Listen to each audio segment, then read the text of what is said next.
a former U.S. Congressman and State Attorney General. Our next speaker grew up in St. Martinville, where his mother was a school teacher and his parents took him to church every day. I really like his parents, you know. He is a Desert Storm veteran of the National Guard and worked as a police officer and sheriff's deputy. He resides in Broussard, Louisiana. I heard a shout out there, all right. There you go. With his wife Sharon and their son JT.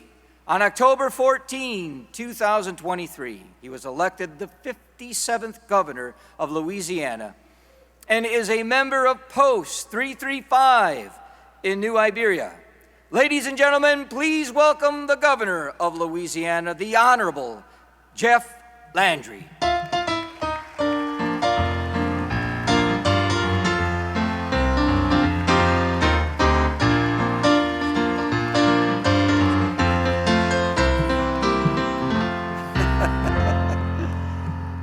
Well, good afternoon. My name is Jeff Landry, and I am the 57th governor of the great state of Louisiana. I want to thank Daniel Seehafer and then Wayne Peacock for his great remarks. I think Congressman Troy Carter is here. I didn't see him yet, but if he's here, I want to thank him for being here as well. It is just wonderful to be here.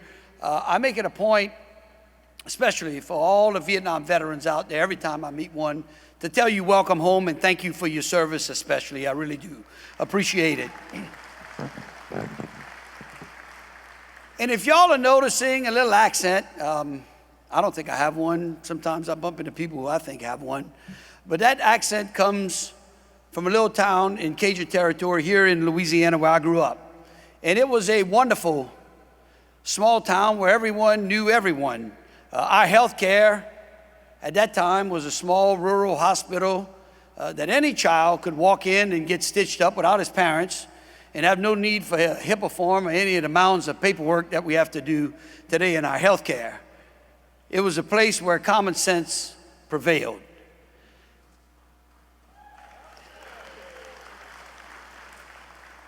The economy there was based on agriculture, oil and gas, and textiles. And my father was an architect, and he also was a member of the Louisiana National Guard. In fact, our home was about 500 yards away from the Army, the National Guard Army. And I can remember growing up and watching everyone in their green fatigues moving around, hearing that distinct sound of those deuce and a halves early in the morning on drill weekend, watching the activity as men and those soldiers prepared to go to summer camp. It had an absolute impression upon me. One of my best friends' father was the mess sergeant. And of course, you know, I think I was 5, 6, 8 years old, and we could walk over there, and we always made our way over to the little door where the kitchen was near the mess hall. And of course, those fellas knew how to cook.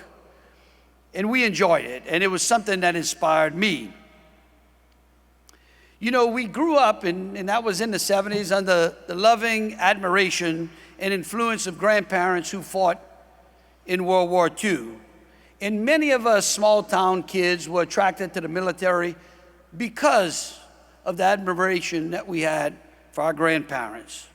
Of course, the military was good for me because it was the best place where you could send juvenile delinquents like myself. I was so well behaved, my mother, when she found out that she could send me into the military at 17 with a signature, she said, "You have to go."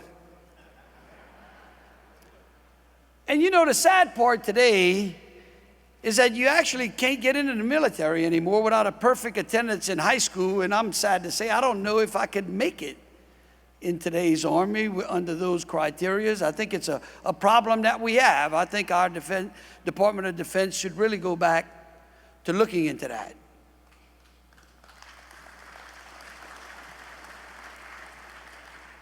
But thanks to the work of the American Legion, the military and the GI Bill gave me a pathway to college.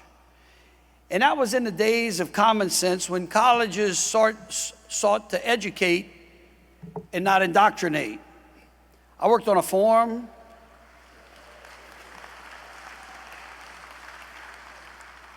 I worked on a farm in the sugarcane fields, learning the value of hard work. And upon returning from active duty during Desert Storm, I served as a police officer and a sheriff's deputy. I worked nights, weekends, holidays. I worked in the jail. I worked on the street. I served arrest warrants. This combined time with my Army time instilled in me the value of service and sacrifice. It gave me a greater appreciation of those who guard the door when the wolves are looking to hunt. During school, I started a business. Now, it may seem that I've done a lot in a very short period of time, and I've got a lot more to talk to you about through my lifetime, but that's what happens when you find a child with ADD and there's really no medication at the time. You see, after selling a business at age 30, I went into law school, got married. My wife, who's here with me today, the first lady from Louisiana, travels with us. She later allowed me to exercise the frustration I had in 2010 and run for Congress. I'll tell you a quick story I'll never forget. This was after the bailouts and the crash and all the other turmoil that was going on in the country after 2008. And I never forget the ultimate decision for me to run for Congress at the time was when we had men and women over in the Middle East, and the Joint Chiefs had recommended to the White House a troop strength that they wanted to send over. And then the president cut that troop strength in half. And that's what drove me to run for Congress. We should never engage in military conflict unless we intend to win.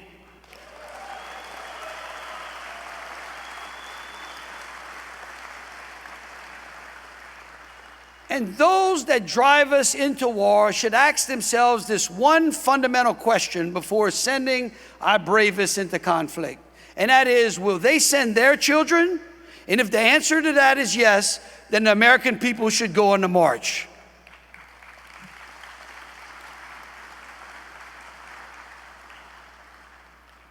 You know, my time in Washington brought me up close with the issues that affect veterans. I will never forget that as I was going into what would have been my second term in Congress, I got drawn out because of redistricting and Louisiana consistently losing population. I'll tell you a quick story about what happened to me on the campaign trail. I had done a veterans drive when I was in Congress, encouraging veterans who had not signed up for their veterans benefits to sign up. Because the biggest problems veterans have is recognizing that sometimes their responsibility to sign up doesn't take away from one of the veterans in need. It actually helps them. And as we were doing this drive, a World War II veteran walked up to me very quietly, sheepishly, and asked me if he could speak to me. And I said, absolutely. He wanted a little private time. And he pulled out a picture of his wife, who had just passed away. And he said, you know, I've never exercised my veterans benefits. I was a World War II veteran. I was in a POW camp. He served in the Battle of the Bulge. And he said, I am having trouble accessing my benefits. And I said, oh, you had the right place.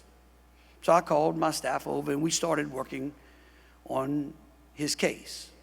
Well, lo and behold, we found out that he was one of those countless veterans whose records had gotten destroyed in, I think, the St. Louis fire. And after 2 weeks of not getting anywhere, I became frustrated. I would check with my staff, and of course my staff really didn't want to tell me to report because they knew my reaction. And after 2 weeks, I said, where are we? And we were no closer to helping this gentleman than we were the day that I met him. And so finally, I made a call up to the Veterans Secretary. Now, I want you to know that this in no way inflects upon the great work that many of the Veterans Administration employees do each and every day, and nor did it reflect the leadership, but it shows you the red tape and the bureaucracy that bogs down veterans. And it showed it to me. And I finally got the secretary on the phone, and I told him, I said, I tell you what, I am going to suspend my congressional campaign, and I will go on every major TV show, every network, or whatever, until y'all can get this man his benefits. I seen a simple physical of him based upon the injuries that he had sustained during the war should grant him his benefits.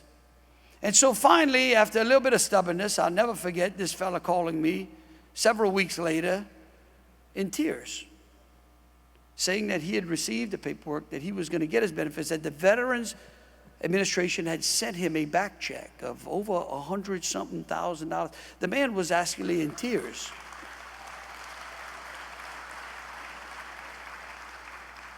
And I'll tell you, it was one of the most moving times in my life, because I told him, which I will tell y'all, is that he need not thank me. It was me who had to thank him. And thank each and every one of you all, because it is your sacrifice. It is the things that you have put on the line. It is the things that your families have sacrificed in order to preserve the freedom of this country. And so, as governor, as Attorney General, and now as governor, we have made servicing our veterans a top priority. In fact, I have with me today our Secretary of the State VA, Charlton McGinley, who's here. Charlton, stand up. Now, Colonel McGinley served over 20 years on active duty as a judge advocate in the Air Force, and he retired as an appellate military judge. And I'm proud to say that from day one, he has hit the ground running, ensuring that every veteran in Louisiana is supported. We are ensuring that our veterans here in Louisiana receive the support they need to access the benefits that they've earned. We are providing comprehensive resources and programs and support to help our veterans transition from their military service to civilian life. We are working to address the mental health care crisis that has infected our country, our state, and our veterans populations as well, with no help, but help is on the way.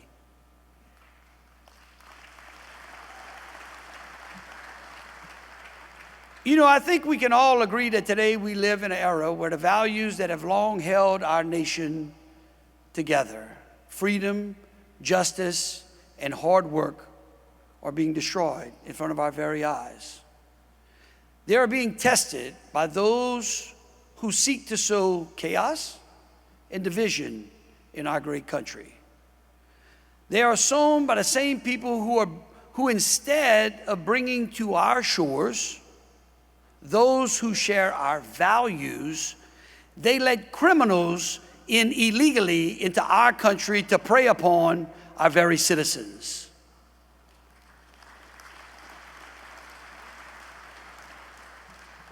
And time again, when our nation has seemed to be on the brink of collapse from both forces from without and forces from within, it's everyday Americans like you who have stood up and answered the call so that we can remain free. Our country depends on you, and for that, I'm eternally thankful. That is why the mission of the American Legion is so important. Your membership directly is contributing to the education and the mentorship to tomorrow's leaders through scholarships, the youth programs like Boys and Girls State, and your robust baseball programs. You are not only fostering leaders, but you're instilling a strong sense of patriotism and civic responsibility. Did I say patriotism Well, you know, there are unfortunately some in this country and in our society who don't like that word. But guess what? I don't care.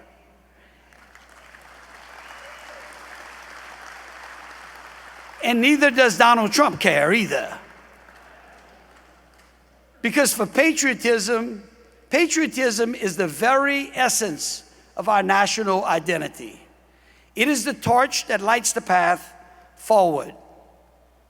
And each and every one of you are patriots. And I, like you, have a deep love for our country and our flag. That's why if you watch the news back in April of this year, I got into a bunch of trouble for saying that our college athletes who attend public colleges that are supported by your tax dollars should stand for the national anthem.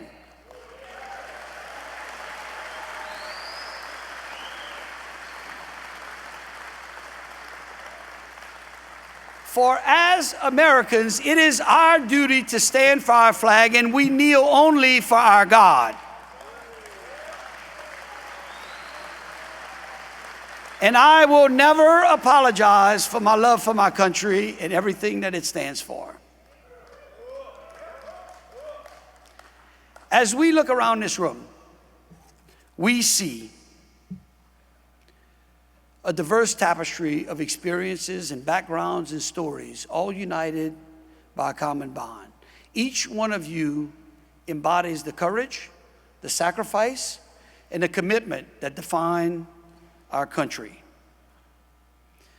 For Americans, your vision of veterans strengthening America isn't a tagline or an empty goal. We see what you are doing, and thank you. You are honoring those that came before us. You are committed to upholding and defending the Constitution. You are mentoring and leading a new generation of Americans, and you are doing your part in national security by ensuring that we have generations of veterans to come, because we all know we must be ready and prepared for the next conflict. You are bringing together the most fundamental building blocks of our society, and that is our families. It is through each one of you in your service that we, as a country, find our strength. And today, we need you more than ever. And I will only quote from Ronald Reagan in his 1967 gubernatorial inaugural address, which many of you probably know real well, but is so true today, that freedom is fragile, and it is never more than one generation away from extinction. It is not ours by way of inheritance. It must be fought for and defended constantly by each generation. For it comes only once to a people, and those in world history who have known freedom and then lost it will never ever know it again. Your unrelenting commitment to our local communities, our nation, and our God will ensure that America remains a beacon of hope and the greatest nation that has ever existed. Thank you for coming to the great state of Louisiana. God bless you. May God bless America. Thank you so very much in all that you have done. Thank you.